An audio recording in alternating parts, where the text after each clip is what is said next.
예, 로마서 1장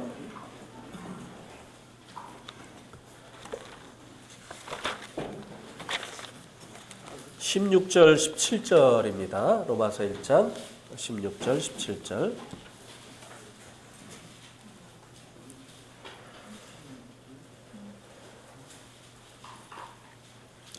우리 형제님들이 16절 읽어주시고 자매님들이 17절 읽어주시고 이렇게 교독을 하시겠습니다. 시작.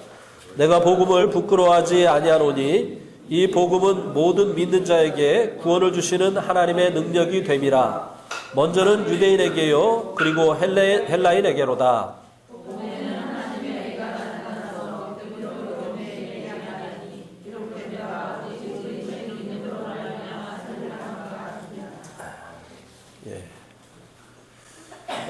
우리가 읽은 이 로마서 1장 16절, 17절은 로마서의 주제에 해당하는 말씀입니다.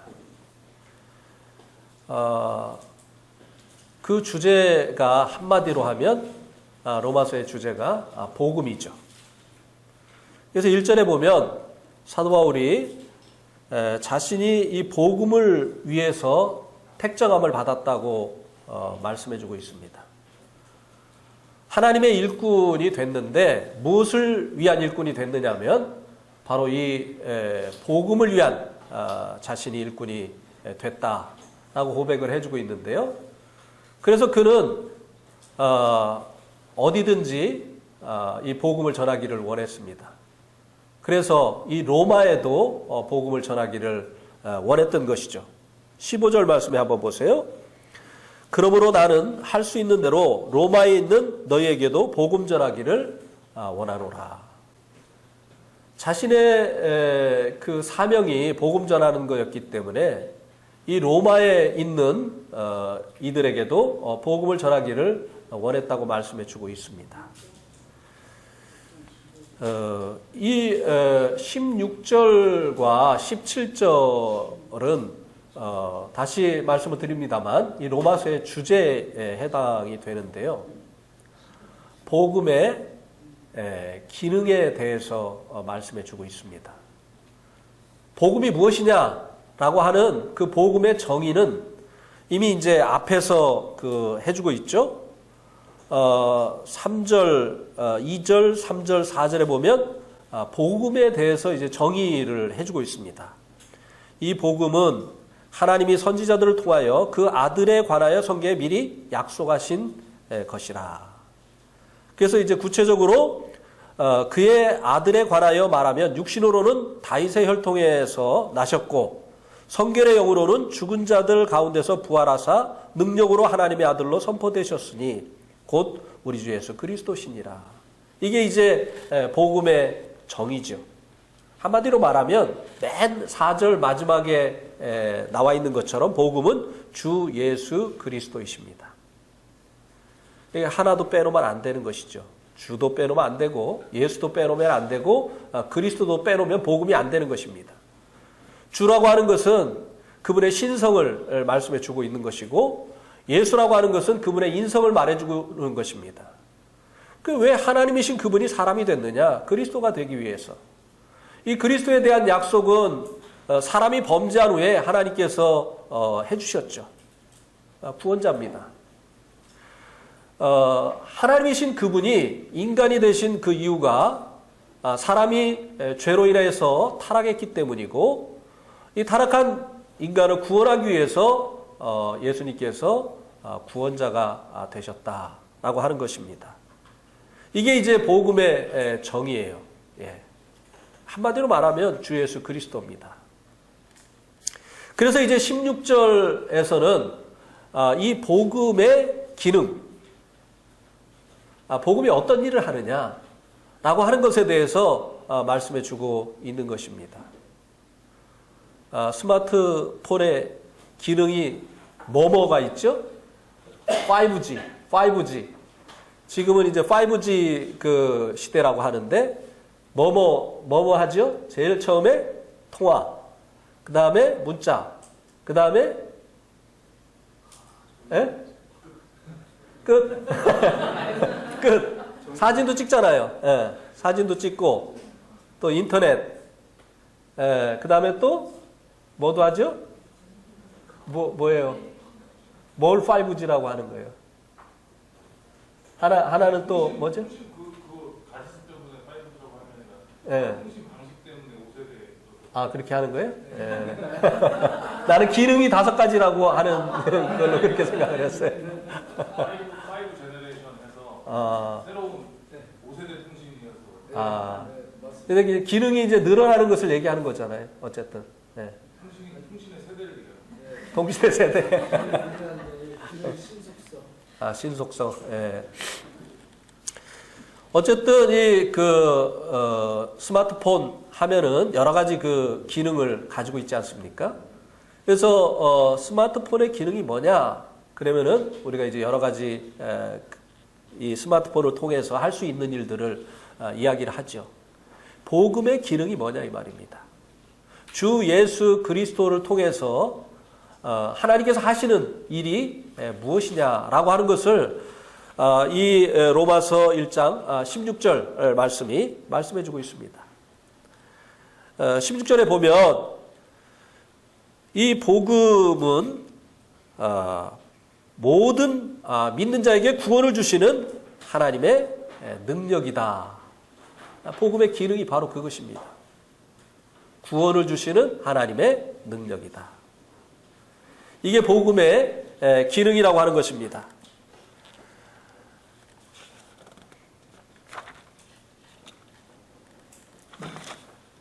이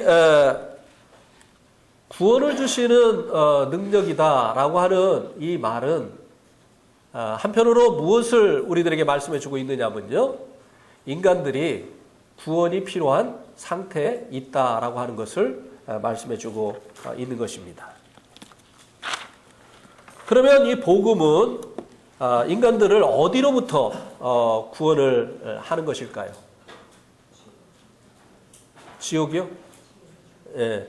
마태복음 1장 21절에 보면 그 이름을 예수라 하라. 이는 자기 백성을 저희 죄들로부터 구원하려 하십니다. 예, 한국 성경에는 죄라고 나와 있지만 죄들입니다. 자기 백성을 죄들로부터 구원하시기 위함이다. 이 복음이 주 예수 그리스도라고 했잖아요. 그러니까 하나님이신 그분이 예수님이 사람의 아들이 되신 그 이유가 무엇이냐면, 그래서 예수라는 이름을 가지신 그 이유가 무엇인가 하면은 자기 백성을 저들의 죄로부터 구원하시기 위함이다.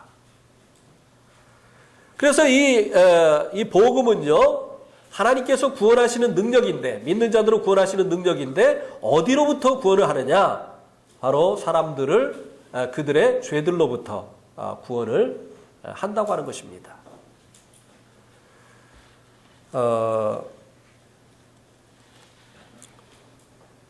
이 복음은 복음으로 말미암아 사람들을 그 죄들로부터 구원한다라고 하는 말은 방금 전에 마태복음 1장 21절을 통해서 본 것처럼 복음은 예수님이기 때문에 주 예수 그리스도를 통해서 사람들을 죄들로부터 구원한다라고 하는 그와 같은 의미입니다.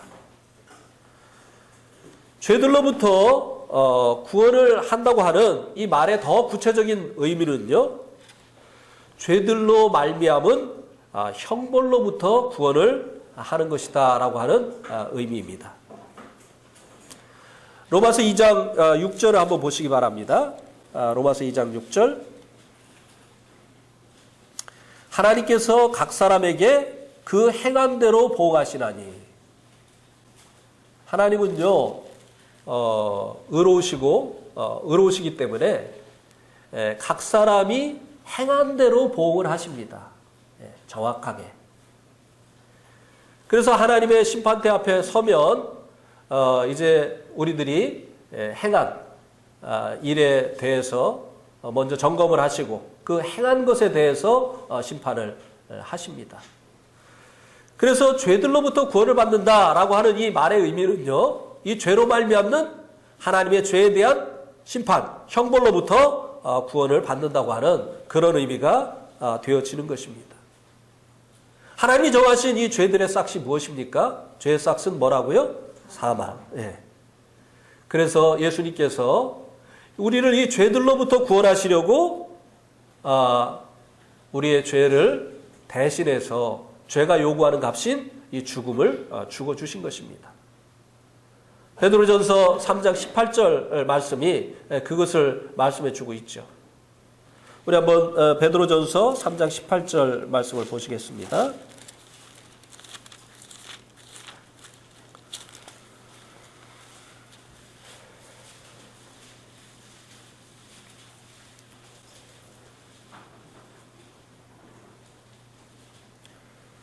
그리스도께서도 단번에 죄를 위하여 죽으사 의인으로서 불의한 자를 대신하셨으니 죄가 요구하는 값이 바로 이 죽음이기 때문에 구원자 되시는 그리스도께서도 단번에 죄들을 위해서 죽으셨다. 그래서 의인으로서 불의한 자를 대신한 것이다. 이렇게 말씀해 주고 있습니다. 여기도 이제 킹제임스 번역에 보면 죄들이라고 되어 있습니다. 예.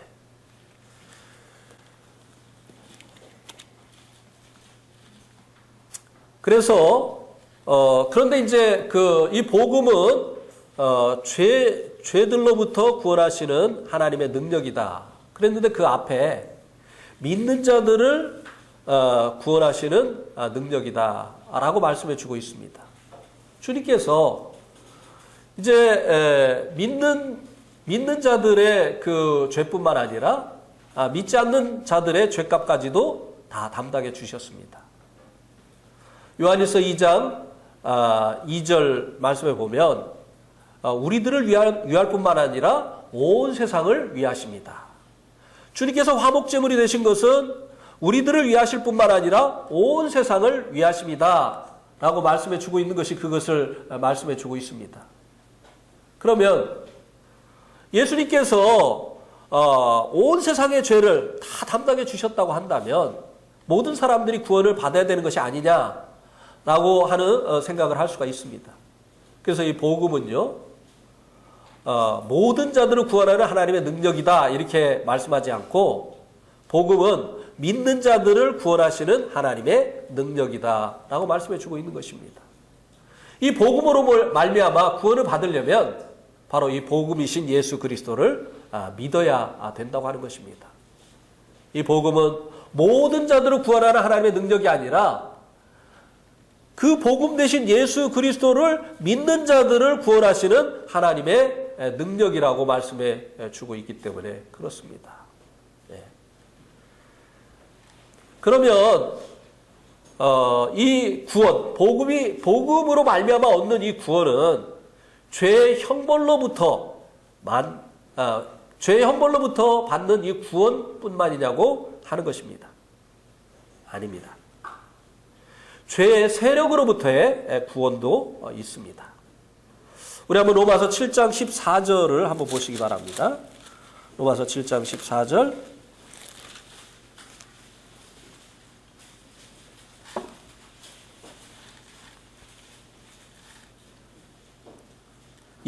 죄송합니다. 로마서 7장 24절. 오호라 나는 곤고한 사람이로다. 이 사망의 몸에서 누가 나를 건져내랴. 이게 이제 영적인 싸움에서 패배한 사람의 고통스러운 절규지요. 오라 나는 곤고한 사람이로다. 누가 나를 이 사망의 몸에서 건져낼 것이냐. 여기 건져낸다고 하는 이 표현을 영어로 보면요. set me free. 나를 누가 자유케 해줄 거냐. 이 묶여있는 여기로부터 누가 나를 풀어서 해방시켜 줄 것이냐. 자유케 해줄 것이냐. 이렇게 고백을 하고 있는 것입니다. 구원한다고 하는 말의 이제 다른 표현이죠. 이 23절의 이 절규는요. 24절의 이 절규는요, 23절의 영적인 싸움의 그 결과로 나타나는 것입니다. 한번 23절 보세요. 내 지체 속에서 한 다른 법이 내 마음의 법과 싸워 내 지체 속에 있는 죄의 법으로 나를 사로잡는 것을 보는도다. 내 속에서 항상 영적인 싸움이 있다고 하는 것입니다. 하나는 내 마음의 법이고 하나는 죄의 법이에요. 내 마음에 있는 이 마음의 법과 다른 법이 있는데 그것은 죄의 법인데 이 둘이 싸우는데 누가 누구를 사로잡는다고요? 이 마음의 법을 죄의 법이 사로잡는다는 것이에요. 이것을 이제 구체적으로 19절에서 이렇게 표현을 했습니다. 19절에 보세요. 내가 원하는 바 선을 행하지 아니하고 도리어 원하지 아니하는 바 악을 행하는도다. 선을 행하기를 원하는데 결과적으로는 악을 행한다는 거예요. 번번이. 그래서 오라 나는 공고한 자로다. 이 사망의 몸에서 누가 나를 건져낼 것이냐라고 하는 이 고통스러운 절규를 하게 되어진다고 하는 것입니다. 누가 나를 여기서부터 set me free, 자유케 할 것이냐, 해방시켜 줄 것이냐, 이것을 고백을 하고 있는 것입니다. 그 원인이 무엇인가요? 그 원인이 17절에 보면 17절에 보세요. 이제는 그것을 행하는 자가 내가 아니요 내 속에 거하는 뭐라고요? 예, 여기에 죄는 죄입니다. 예수님께서 담당해 주신 그 죄는 죄들이고요. 여기서 우리를 계속 사로잡아오는 이 죄의 법, 이 죄는 죄입니다. 그러니까 예수님께서 담당해 주신 것은 신즈고, 그리고 우리를 영적인 싸움에서 항상 패배시키는 이것은 바로 신이라고 하는 것이에요. 예수님께서 십자가에서 우리들의 이 범한 죄에 대한 값을 예수님이 흘려주신 그 피로 말미암아 다 치루어 주셨죠. 그런데 그래서 기뻤는데 살아가다 보면 우리 안에 죄가 있어요. 그래서 마음에 원하는 선을 행하지 못하고 원치 않는 자꾸 악을 행하게 만듭니다. 한두 번이 아니에요. 어떤 사람은 인터넷에 빠져서 여기서부터 벗어나 보려고 결심하고 노력을 하지만 또 거기에 빠집니다. 오늘 일찍 자야지. 그런데 눈이 뻘겋게 되도록 잠을 못 자요. 또 결심을 합니다. 내일은 일찍 자야지. 안 돼요. 네. 어떤 사람은 텔레비전에 빠져서, 어떤 사람은 술에 빠져서, 어떤 사람은 담배에 빠져서 거기로부터 헤어나보려고 노력을 하는데 번번이 죄의 법이 자신을 사로잡아 오는 것을 보는도다. 그러면서 우리들의 죄들은 주님께서 담당해 주셨지만 우리 안에 여전히 죄가 있다고 하는, 우리를 영적인 싸움에서 패배시키는 이 죄가 있다고 하는 사실을 깨닫게 되지요. 여기로부터 누가 나를 해방시켜 줄 거냐? 여기로부터 누가 나를 건져 줄 거냐? 25절에 그 해답이 주 예수 그리스도입니다. 25절에 보세요. 우리 주 예수 그리스도로 말미암아 하나님께 감사하리로다. 예, 바로 이 죄로부터 자유케 하시는 그 일도 주 예수 누구요? 그리스도. 주 예수 그리스도. 복음이라고 하는 것입니다. 복음이 우리들을 죄들로부터 이제 해방시켜주는, 구원해주는 이 같은 일을 할 뿐만 아니라 우리들을 번번이 넘어지게 하고, 그리고 이제 마음의 정죄로 받게 하는 이와 같은 일로부터 우리를 자유케 하는 이 일도 이 복음이신 주 예수 그리스도께서 해주신다고 하는 것입니다. 구체적으로 어떻게 해요? 주 예수 그리스도께서 우리가 그분을 믿을 때 우리 안에 영으로 찾아오십니다. 영이신 그분의 법으로, 그분의 힘으로 우리가 이제 죄와 사망의 법에서 자유케 되어지는 이와 같은 일을 경험하게 하신다고 하는 것입니다. 로마서 8장 2절에 그것이 나와 있죠. 로마서 8장 2절 한번 보세요.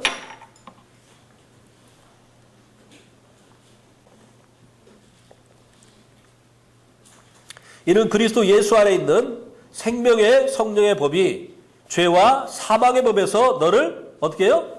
해방하였습니다. 너를 set you free. 너를 해방시켰다. 계속 얽매였던, 계속 우리를 잡아당겼던 이 죄로부터 이 죄의 법이라고 했죠. 죄와 사망의 법. 자, 그것을 좀 설명을 하겠습니다.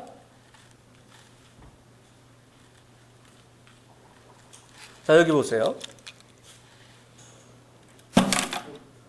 이게 왜 떨어지죠? 왜 떨어지죠?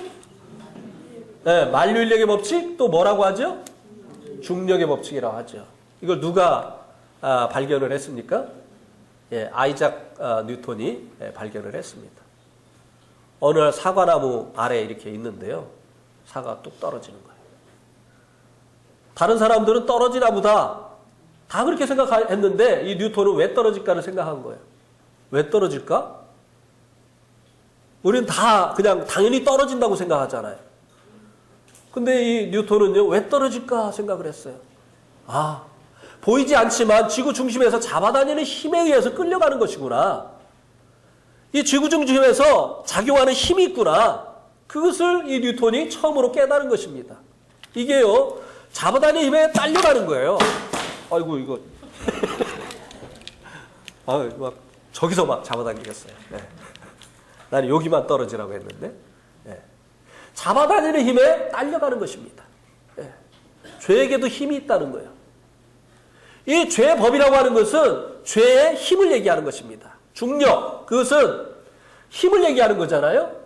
만류인력의 법칙, 이것은 지구 중심에서 잡아다니는 힘을 얘기하는 거잖아요. 죄의 법, 이것은 죄의 힘을 얘기하는 거예요. 근데 이 마음의 법, 마음의 힘으로는요, 이 죄의 힘을 이길 수가 없다는 것이에요. 아무리 결심하고 그 결심대로 살려고 해도 죄를 이길 수 없기 때문에 오라 나는 공고한 사람이로다. 이 사망의 몸에서 누가 나를 건져내랴 하는 이와 같은 삶을 반복하게 되어진다고 하는 것입니다. 그런데 여기로부터 우리를 자유케 하는, 여기로부터 우리를 건져주는 이와 같은 일을 누가 한다고요? 생명이신 성령님께서 그분의 힘으로 우리를 자유케 하신다라고 하는 것입니다. 구원받기 전에요, 게임에 붙들려 있던 사람들, 또 술에 쩌들려 있던 사람들, 또 담배에 아주 그냥 그 꼴초가 돼 있던 이런 사람들, 대부분 구원받을 때 이 문제가 해결이 됩니다. 그죠? 네? 구원받을 때 계시지 않던 성령님이 우리 안에 오시면서 이제 성령님의 그 힘을 힘입어서 구원받을 때 성령 충만하잖아요. 네. 우리 마음을 꽉 채워주시잖아요. 그래가지고 그렇게 우리를 얽매던 이런 것들로부터 자유케 하시는 이와 같은 일을 이루어 주십니다. 그래서 우리가 정말 구원받았다고 하는 사실을 경험하게 하죠. 예수님께서 그 중풍병자를 이제 고쳐주실 때 뭐라고 했습니까? 내 죄사함을 받았다고 했어요. 근데 죄사함 받은 것은 보이지 않는 일이에요. 그러니까 예수님께서 그 사람이 죄사함 받았다는 걸 보여주기 위해서 그 사람의 뭐를 고쳐주셨습니까? 중풍병을 고쳐주셨어요.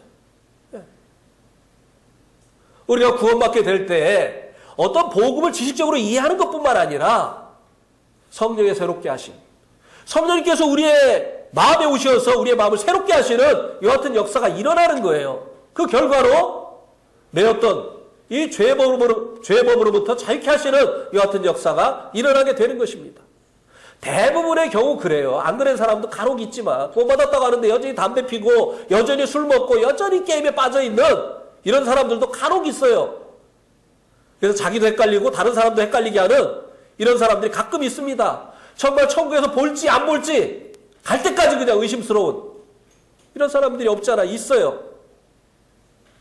그러나 구원받은 이후에 이 성령의 법으로 사는 것은요, 죄의 법은 자동이지만 성령님으로 사는 것은 자동이 아니라는 것이 이게 문제예요. 오토매틱이 아니에요.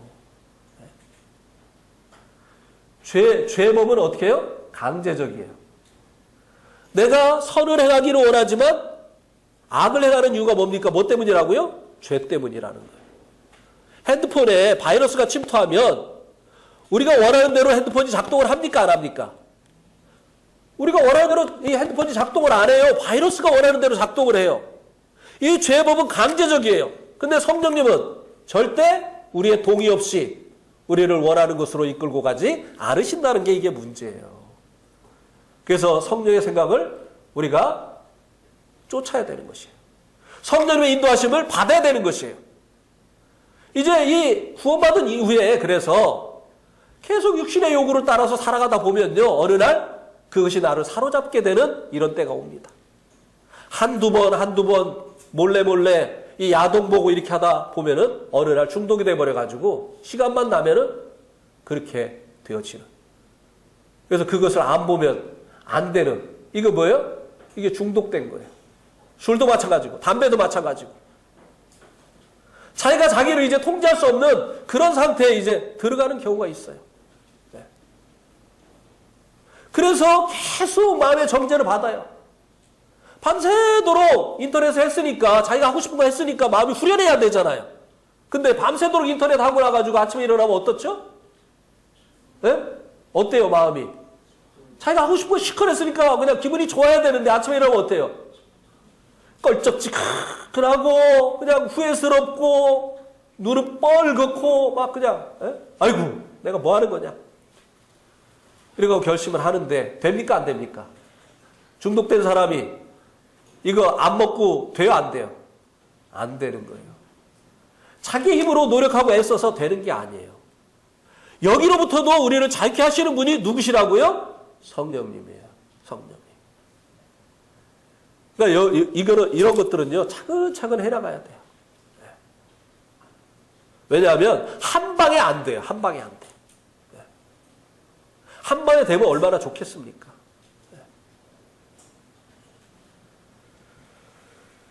그래서 이 학생 캠프나 이런 것들을 하고 상담을 해보잖아요. 너나 할 거 없어요. 다 인터넷 중독이에요. 애들이 캠프 와가지고 이 핸드폰을 뺏으면 어쩔 줄 몰라. 막 분노가 일어납니다. 핸드폰을 뺏으면. 왜? 술에 중독된 사람에게 술을 못 먹게 해보세요. 막 어떤 반응이 일어나나. 에? 그래가지고 이제 상담을 해보면 너 하루에 몇 시간 하냐? 대답 못해. 너 밤도 새지? 근데 그 다음날 기분이 좋디? 근데 왜 해? 손이 가요. 그러면은 어떻게 해야 됩니까? 그럼 어떻게 해야 되죠? 일단은 핸드폰을 멀리 둬야 되는, 이 핸드폰을 멀리 두는 일부터 해야 되는 거예요. 어떻게 해야 되죠? 저녁 때 핸드폰을 밖에다 두고 들어가야 돼. 옛날에 핸드폰이 아니라 컴퓨터였잖아요. 그래서 애들을 이 컴퓨터로부터 보호를 하려면 컴퓨터를 보이는 공간에다 두라고 한 거예요. 애들 방에다 놔두지 말고 모두가 보는 공간에다 컴퓨터를 두라고 한 거예요. 그러면은 도움을 받습니다. 근데 자기만의 공간에 그게 있으니까 아무도 통제할 수가 없는 거예요. 자기도 통제를 받지 못해요. 결국은 중독이 되도록 하는 거예요. 그래서 성령께서 처음에 무엇을 말씀하십니까? 너 그거 다른 데다 좀 놓고 들어가라. 그것 때문에 잠 못 자지 않냐? 근데 어떡하죠? 밖에다 두고 들어갔는데 물 먹으러 와서 또? 잠이 안 와. 잠이 안 와. 중독이 된 사람들은 이게 없으면. 그래도 어떻게 해야 돼요? 계속 해야 되는 거예요. 이게 계속 하다가 중독이 된 것처럼 이것을 벗어나기 위해서도 계속 해야 되는 것입니다. 아유, 나는 안 돼. 아니요. 될 수 있어요.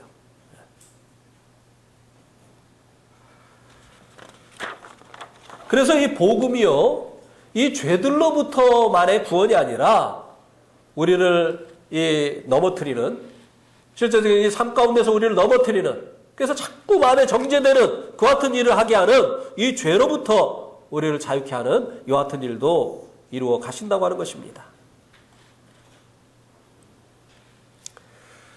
이 죄의 세력으로부터, 이것을 이제 죄의 세력으로부터 얻는 구원이다. 아까는 죄들로부터 얻는 구원은 죄의 형벌로부터의 구원이라고 말한다고 한다면, 이 죄로부터의 구원은 죄의 세력으로부터의 구원이라고 하는 것입니다. 왜? 죄가 힘을 가지고 있으니까. 네. 그러니까 더 큰 힘을 의지해야 되는 거예요.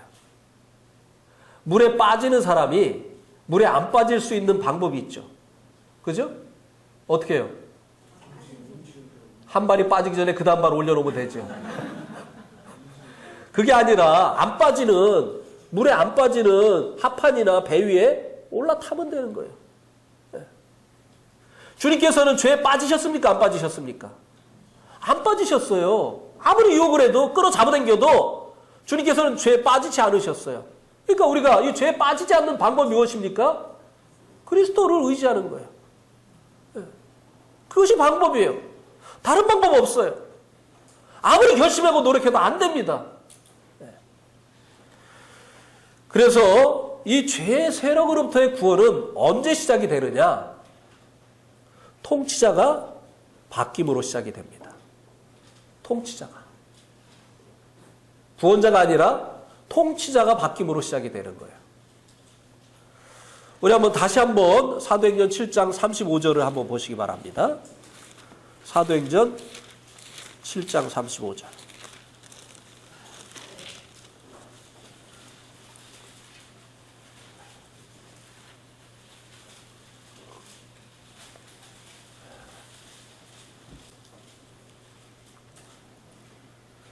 그들의 말이 누가 너를 관리와 재판장으로 세웠느냐 하며 거절하던 그 모세를 하나님은 가시나무 떨기 가운데서 보이던 천사의 손으로 무엇과 무엇하는 자로 보내셨다고요?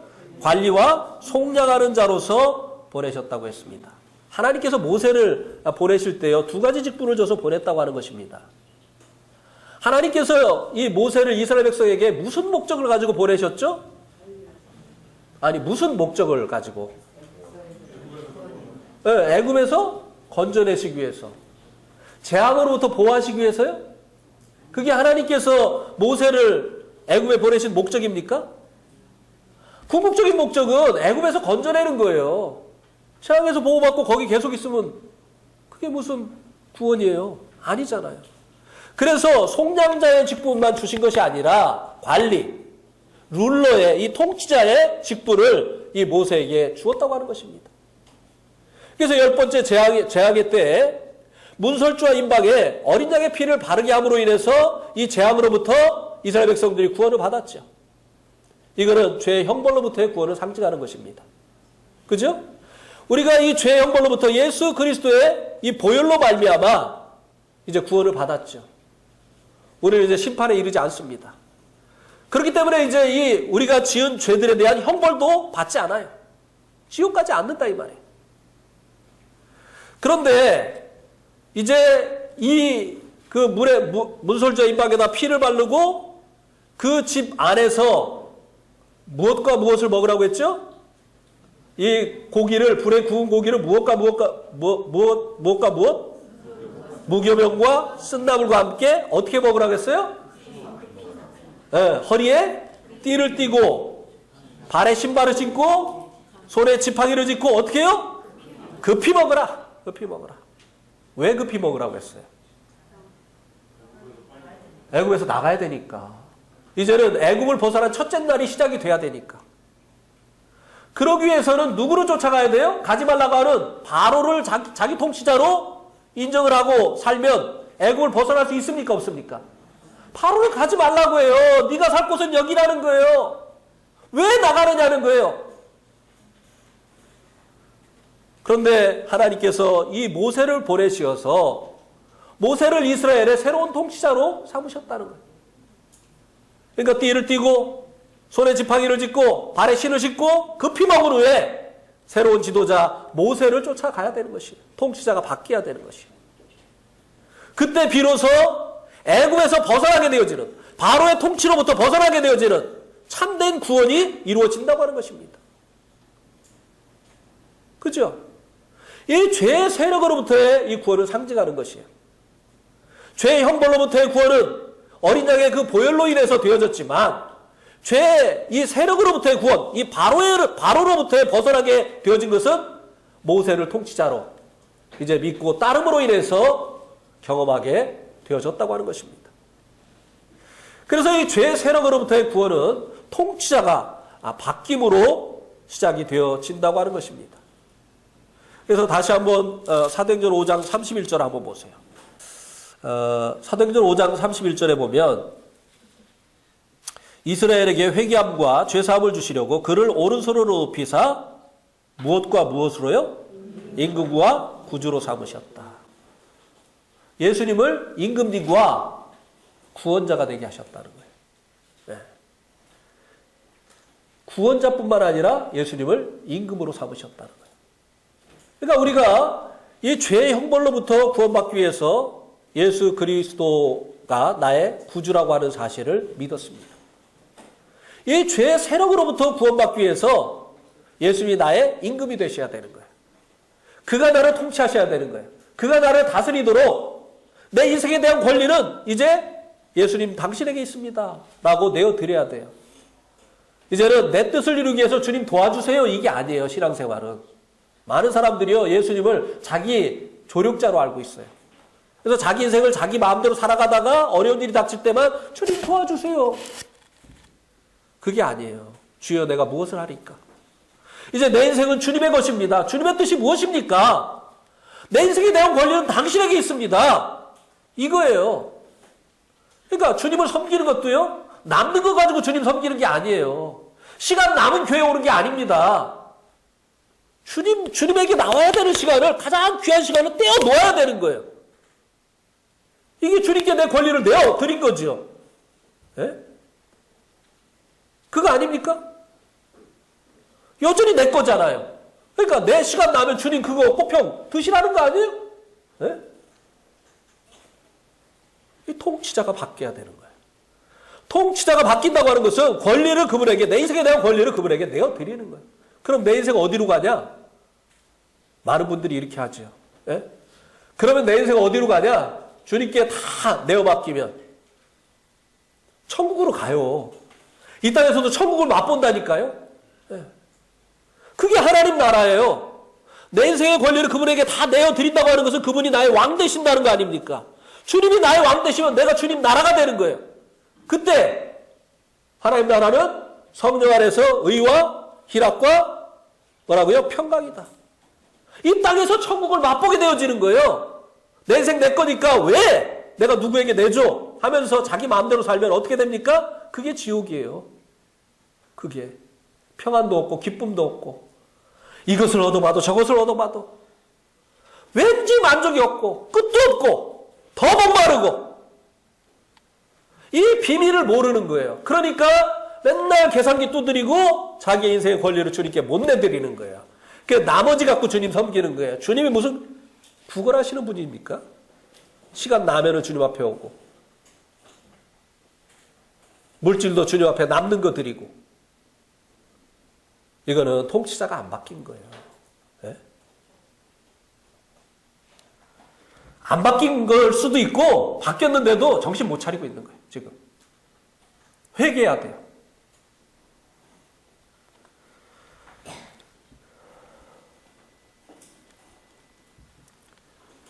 그러면 이 죄의 형벌로부터의 구원 그리고 죄의 세력으로부터의 구원 이것이 복음을 통해서 우리에게 주시기를 원하시는 구원의 전부냐? 그렇지 않습니다. 또 다른 구원이 있습니다. 로마서 8장 23절을 한번 보시기 바랍니다.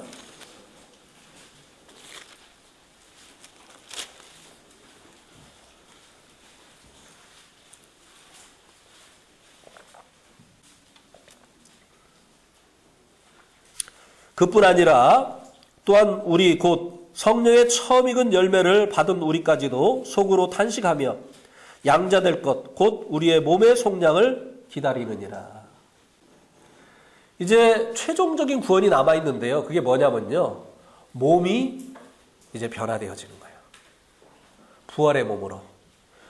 천국에 합당한 몸으로 변화되어지는 것입니다.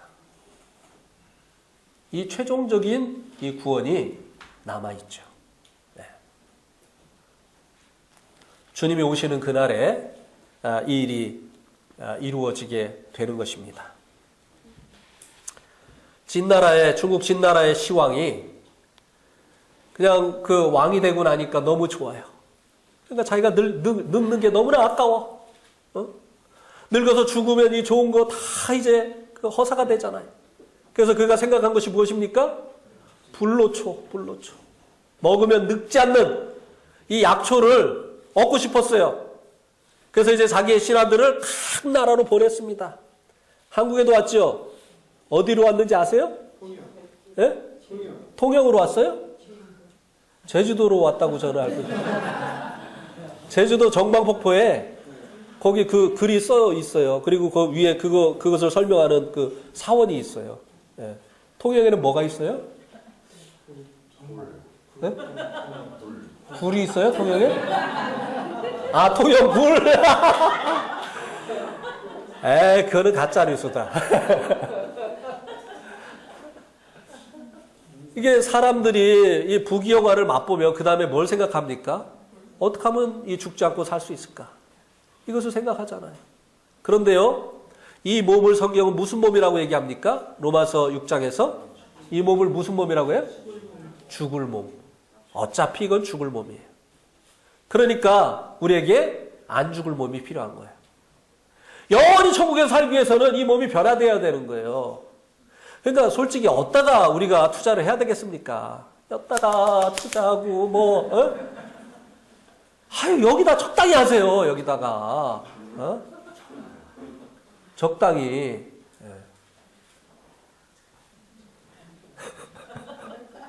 다들 적당히 한 거예요. 적당히.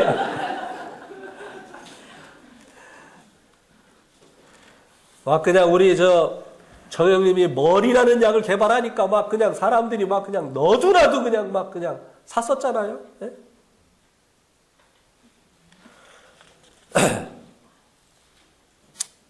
이제 이 복음이 결국은 우리의 이 몸까지도 이제 구원하시는 이와 같은 일을 이루신다고 하는 것입니다. 그래서 복음을 부끄러워하지 않는다. 이렇게 놀라운 것이 복음인데 이 복음을 왜 부끄러워하겠느냐고 하는 것이에요. 그런데 이 복음을 부끄러워하지 않는다고 하는 이 말은 무엇을 우리들에게 또한 암시해주고 있습니까? 복음은 가는 곳마다 반대와 핍박을 받는다고 하는 사실을 암시해주죠.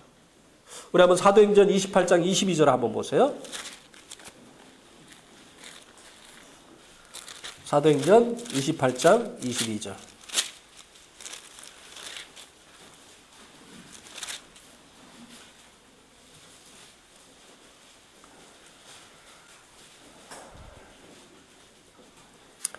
이에 사도행전 28장 22절 이에 우리가 너희 사상이 어떠한가 듣고자 하니 이 파에 대하여는 어디서든지 반대를 받는 줄 알기 때문이라 하더라.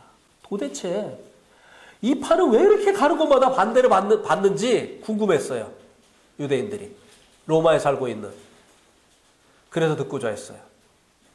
그만큼 이 복음은 가는 곳마다 반대를 받았습니다. 그러니까 이 반대를 받다 보니까 이 지식을 추구하는 이 헬라인과 같은 사람들에게는 이 십자가의 복음이 미련해 보이는 거예요. 무식해가지고. 또 이 종교인들에게는 이 복음이 자기의 그 종교를 약화시키니까 이제 이 종교에 대해서 적개심을 갖는 겁니다. 그래서 반대하고 핍박하고 감옥에 가두고 죽이고 하는 이와 같은 일을 이 복음을 전하는 이들이 겪었어야 됐던 것입니다. 그러함에도 이 복음이 우리를 죄들로부터 구원하고 믿는 자들을 죄들로부터 구원하고 그리고 이 죄로부터 구원하고 그리고 이 몸을 영원히 살 수 있는 몸으로 바꿔주시기 때문에 이 복음은 부끄러워해야 될 그 같은 것이 아니다. 내가 이 복음을 부끄러워하지 않는다 라고 말씀해 주고 있는 것입니다. 이제 내일이 추석이죠. 그래서 많은 성도들이 이미 이제 고향으로 갔는데요. 친지들과 함께 모여서 이제 그 안 믿는 친지들은 차례를 지내고 그리고 또 성묘도 가고 또 안 믿는 이 친척들은 또 한 잔씩 하고 또 이제 시간 때우느라고 이제 화토도 치고 분위기가 이렇게 돌아갑니다. 거기서 복음 얘기해 보세요. 조용히 해. 시끄러워. 그런 얘기 듣습니까? 안 듣습니까? 그러니까 아예 말하려고 생각을 안 하죠. 이게 복음을 부끄러워하는 거예요. 그 사람들 놔두면 어디 갑니까? 내 사랑하는 친척들 그냥 놔두면 어디로 가요? 예? 내가 잠잠하면 그 사람들 어디 가라고 하는 거예요? 지옥 가라고 하는 거예요.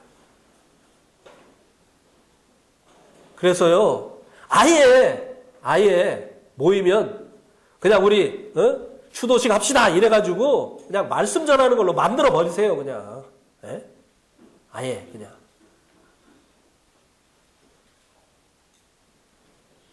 그래야지 그들이 주님 믿고 구원받지요.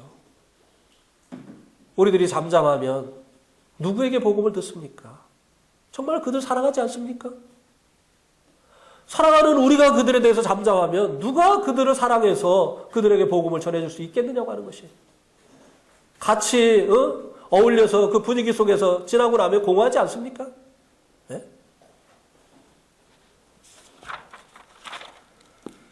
그 다음에 이제 이 17절은 복음 전도의 결과에 대해서 말씀해 주고 있습니다. 로마서 1장 17절을 보시기 바랍니다.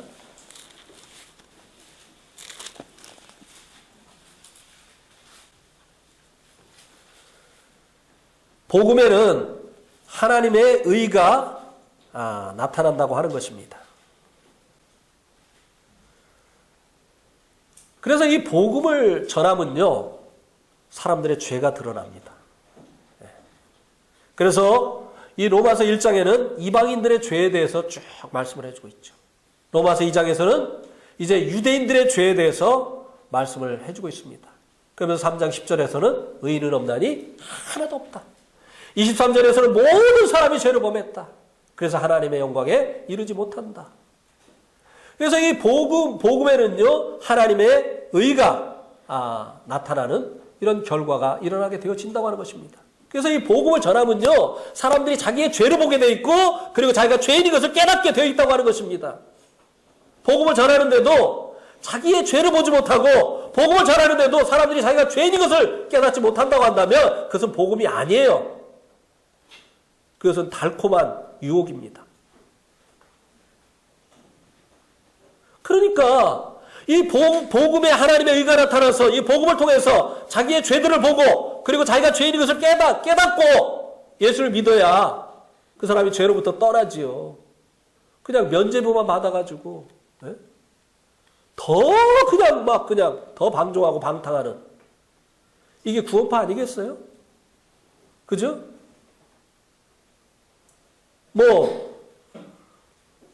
이거는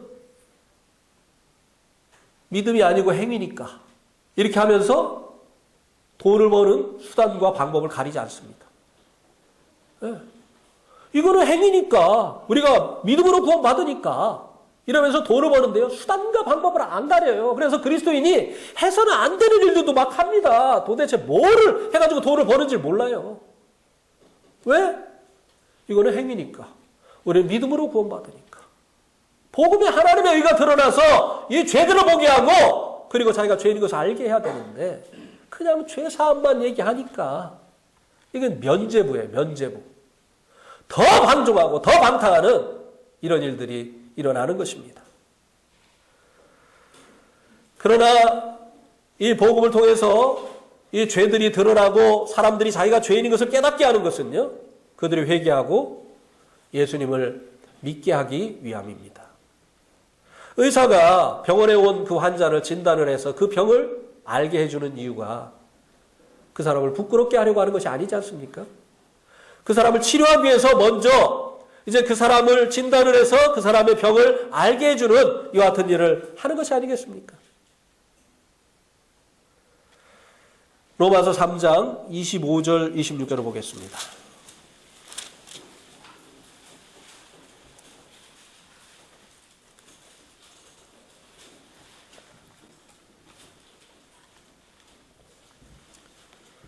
이 예수를 하나님이 그 피로써 믿음으로 말미암는 화목제물로 세우셨으니 이는 하나님께서 길이 참으시는 중에 전에 지은 죄를 간구하심으로 자기의 의로우심을 나타내려 하심이니 곧 이때 자기의 의로우심을 나타내사 자기도 의로우시며 또한 예수 믿는 자를 의롭다 하려 하심이라.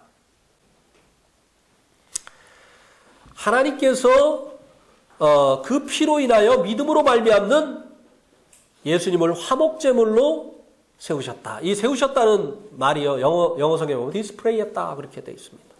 상점에다 물건을 전시하는 것을 보고 디스플레이 한다고 합니다. 네. 예수님을 하나님께서 사람들이 볼 수 있도록 그렇게 전시를 하셨다고 하는 것입니다. 예. 화목제물 대신 예수 그리스도를 하나님께서 사람들에게 전시하셨다고 하는 것이에요. 이 화목제물은 이제 피를 흘리게 되죠. 이 피는 두 가지 역할을 합니다. 하나는 하나님의 그 죄에 대한 진노를 이제 하나님의 이 죄에 대한 공의를 만족시켜드리는 이와 같은 일을 합니다. 그리고 이 피는 죄로 인해서 움츠러든 우리의 양심을 자유케 하는, 우리의 양심을 담대하게 하는 이와 같은 일을 하게 됩니다. 우리가 어느 날 예수 그리스도의 피가 이제 깨달아졌을 때, 그것이 그렇게 내가 용서받고자 했었던 그 죄에 대한 값이라고 하는 사실이 깨달아졌을 때 우리의 양심이 자유케 되어지지 않았습니까? 양심에 하나님께 나아갈 담대함을 얻지 않았습니까? 이 피가 이와 같은 일을 하는 거예요. 죄에 대한 하나님의 이 공의를 이제 만족시켜 드릴 뿐만 아니라 우리들의 양심을 자유케 하는 이와 같은 일을 한 것입니다. 그것을 위해서 이 예수 그리스도를 하나님께서 디스플레이 하신 것이에요. 우리가 양심의 자유를 얻게 하시려고. 그래서 하나님과 화목하게 하시려고, 죄로 인해서 끊어진 하나님과 우리의 관계를 회복시키기 위해서. 죄 때문에 우리에게 나올 수 없는 그 하나님의 거룩하심을 예수님의 피가 만족시켜 드렸어요. 죄 때문에 하나님이 두려워서, 하나님의 심판이 두려워서 나갈 수 없었던 우리들의 양심의 자유를 주시어서 다시 하나님과 우리가 화목케 하는 이와 같은 일을 이루어냈다고 하는 것입니다. 그래서 이것을 통해서 하나님의 의가 나타났고, 그리고 예수님을 믿는 자들을 의롭게 하시는 이와 같은 일을 이루어내셨다고 하는 것입니다. 하나님의 의를 이루셨다고 하는 이 말을 여러분들이 이해하실 수 있도록 한 가지 예를 들어드릴게요. 의를 어떤 이제 그 정결한 것으로 한번 바꿔서 생각을 해봅시다. 깔끔한 거. 의는 죄가 없는 상태를 얘기하잖아요. 그러니까 이제 이 깔끔한 것으로 이제 한번 생각을 해보자고요. 우리 중에 이제 성격이 깔끔한 분들이 있죠. 그런 반면에 그렇지 못한 분들도 있습니다. 성격이 깔끔한 분들은 더러운 것을 봅니까, 못 봅니까? 못 봐요. 치워야 돼요. 또 뭐가 정리가 안 돼 있으면은 마음이 쉬어집니까, 안 쉬어집니까? 그런데 안 그런 분들도 있죠. 뭐 그냥 뭐 지저분하든 어쨌든 아무 문제가 안 되는 이런 분들. 근데 이제 성격이 깔끔한 분들의 집에 가보면 조그만 티도 있어요, 없어요? 그 깨끗한 것이 그 사람의 무엇을 나타내 주는 거예요? 그 사람의 깔끔한 성격을 나타내 주는 것이에요.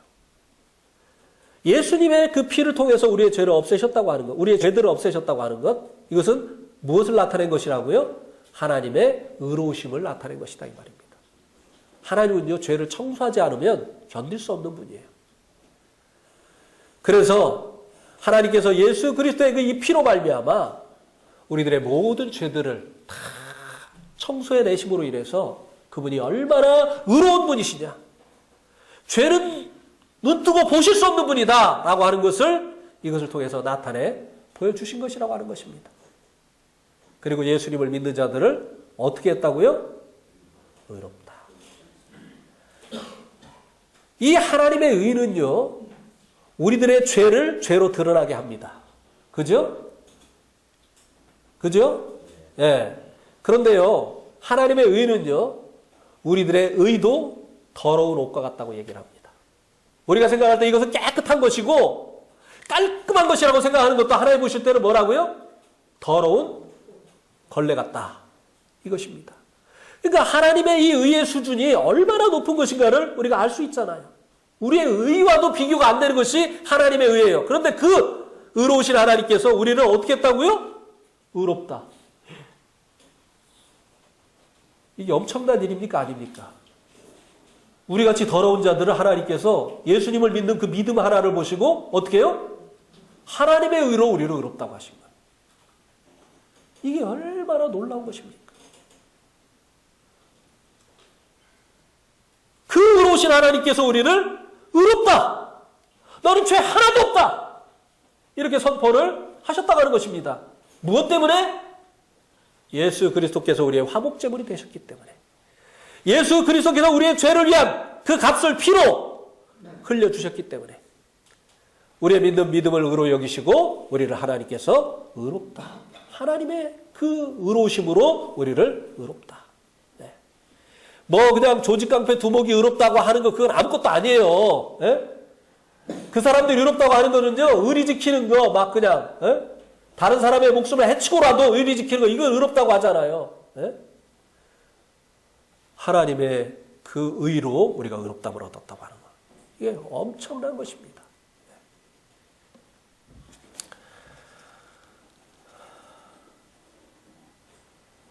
또한 하나님께서는요. 우리가 그 하나님의 의에 동참하기를 원하신다는 거예요. 복음은 또 이것을 우리에게 말해주고 있습니다.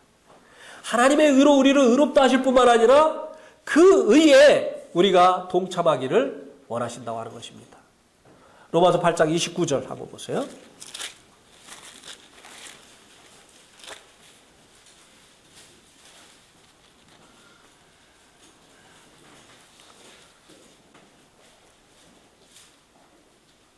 하나님이 미리 하신 자들 또한 그 아들의 형상을 본받게 하기 위하여 미리 정하셨으니 이는 그로 많은 형제 중에 맏아들이 되게 하려 하심이라.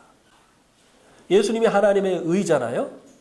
그런데 하나님께서 이제 우리를 예수 그리스도로 옷 입혀 주셨을 뿐만 아니라 여기 보니까 우리가 그 예수님의 형상을 어떻게 해요? 닮기를 원하신다는 겁니다. 우리가 이 하나님의 의에 동참하기를 하나님께서 원하신다고 하는 것입니다. 그리고 이 복음은 하나님의 의가 나타나서 믿음에서 믿음에 이른다고 했습니다. 자, 디모데전서 3장 15절을 보시기 바랍니다. 디모데전서 3장 15절.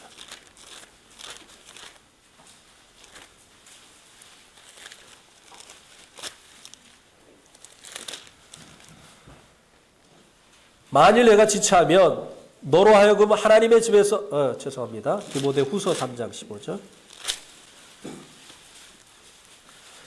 또 어려서부터 성경을 알았나니 성경은 능히 너로 하여금 그리스도 예수 안에 있는 무엇이요?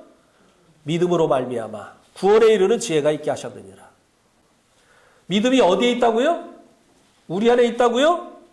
여기 믿음이 어디에 있다고 했어요? 그리스도 예수 안에. 네. 우리가 믿을 수 있는 것은요. 그리스도 예수 안에 믿음이 있기 때문에 우리가 믿을 수 있는 거예요. 이 복음은요. 하나님의 의가 나타나고 믿음에서 믿음에 이르게 합니다. 앞에 믿음은 그리스도 예수 안에 있는 믿음이에요. 그리스도 예수 안에 믿음이 있기 때문에 우리가 그분을 믿을 수 있는 거예요. 예수님은 우리의 구원자이시죠. 그것을 그분은 입증하셨어요. 예수님은 또 하나님이시죠. 그것을 사람이 할 수 없는 여러 가지 그 이적들을 행하심으로 인해서 입증하셨습니다.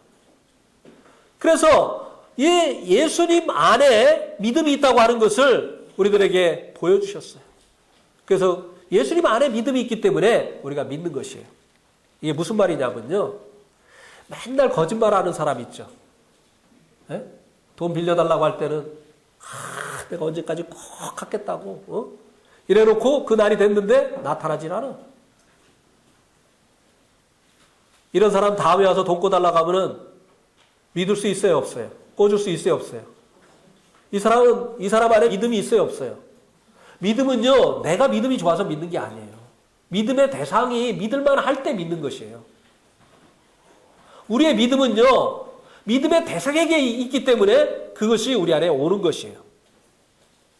예수님을 우리가 어떻게 믿느냐? 그분 안에 믿음이 있기 때문에. 그분이 믿을 만한 분이기 때문에 우리가 믿는 것이지 그분이 못 믿을 뿐인데 우리가 믿음이 너무 좋아가지고 믿는 게 아니라고 하는 것입니다. 이것이 바로 믿음에서 어떻게 해요? 믿음에 이른다고 하는 것이에요. 우리는 정말 믿음이 없는 사람이었어요. 자식도 못 믿고 남편이 아내도 못 믿고 아내가 남편도 못 믿어요. 예.